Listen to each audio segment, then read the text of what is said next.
早晨，大家好。今日咧就嚟到 Young and Finch 個位置啦。其實咧就想帶大家睇一個咧2+1嘅頂層 condo 單位。咁地址咧就喺5949 Young Street。其實咧呢度咧就好近即將落成嘅 Steeles 嘅地鐵站嘅。好，因為比較凍，我哋而家加速入去睇咗個單位先。咁今日咧就帶大家睇一個咧接近1000尺2+1呢個 layout 嘅單位。咁佢地點咧就喺 Young and Finch 嘅，係啦。咁咧因為呢個單位咧之前業主係自己用嘅，咁其實咧佢整到好多 storage， 譬如你出門口啊或者翻嚟時候咧都可以擺翻褸啦。咁依邊佢都有 storage 嘅，佢係擺翻啲地拖啊或者其他雜物啊咁樣啦。咁我哋依家繼續行入去咧，其實就會進入呢個單位嘅中心地點，係啦，就係佢哋個 dining living room 啦。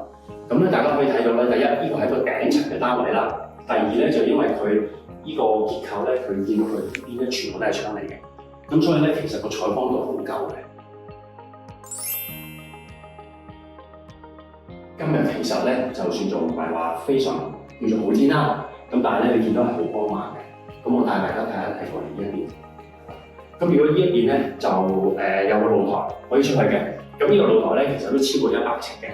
咁天氣好嘅時候咧，其實呢邊望去就西面嚟嘅。咁咧就基本上咧就一覽無遺，可以望到好遠嘅。呢邊咧就會係個廳同埋個廚房。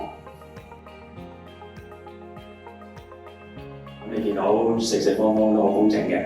咁原業主之前咧就會做 breakfast area 嘅。咁我帶大家睇睇個廚房啦。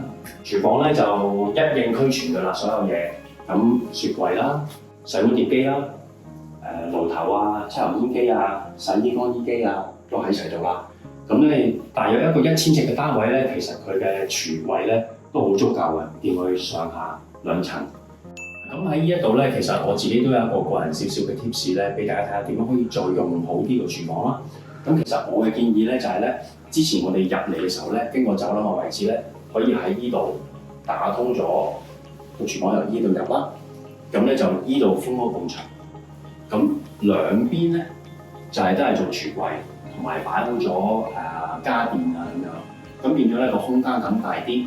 如果個位置夾得到嘅話咧，其實我喺呢度咧可以開一個 semi， 即係開一個窿，咁變咗好似個 semi open kitchen 咁樣咧，其實咧會我認為會更加好用嘅。帶大家睇完廚房呢個位置咧，就去翻單位嘅另外一邊嘅位置。咁呢度咧其實就有2個睡房，同埋咧就有1個洗手間喺度嘅。咁我而家帶大家睇睇主人房嘅位置。咁其實主人房呢度咧，你見到咧係非常四正嘅。咁因為呢個頂層嘅單位啦，咁佢亦都有個好大嘅窗。咁呢邊向東咧，其實採光度好夠。而家其實我哋覺得喺呢度係好暖好光猛嘅。咁我行一行俾大家睇下咧，其實你見到佢嘅大細咧，基本上實在好闊落嘅呢度。咁咧就呢度就係個衣櫃。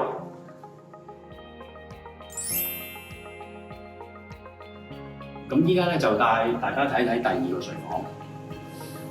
咁其實咧同頭先主人房個 size 嘅分別咧唔係太大嘅啫，都係四正嘅。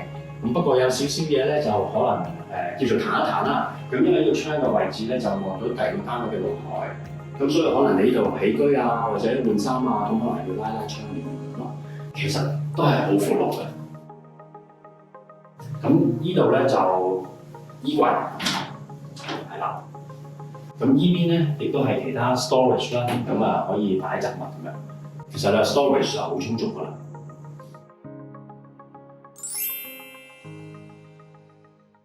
係咁，好多謝大家睇我嘅介紹啦。咁其實呢度做翻少少嘅總結啦。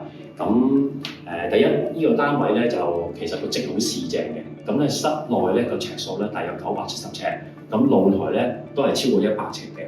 咁除咗佢四正之外咧，其實頂層單位啦。光線充足啦，加上佢呢個窗咁設計咧，其實我哋頭先影嘅時候咧，無論喺廳呢邊咧或者房呢邊咧，光線都好充足嘅。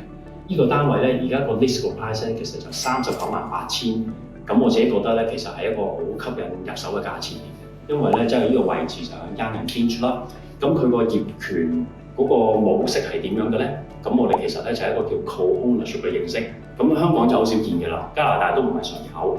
其實咧就係我哋買賣呢個物業嘅時候咧，就會係買咗佢呢個 Owners Corporation 其中一個 shares。咁呢個 shares 咧就會俾你 exclusive 去用呢一個單位、一個車位同埋一個 locker room。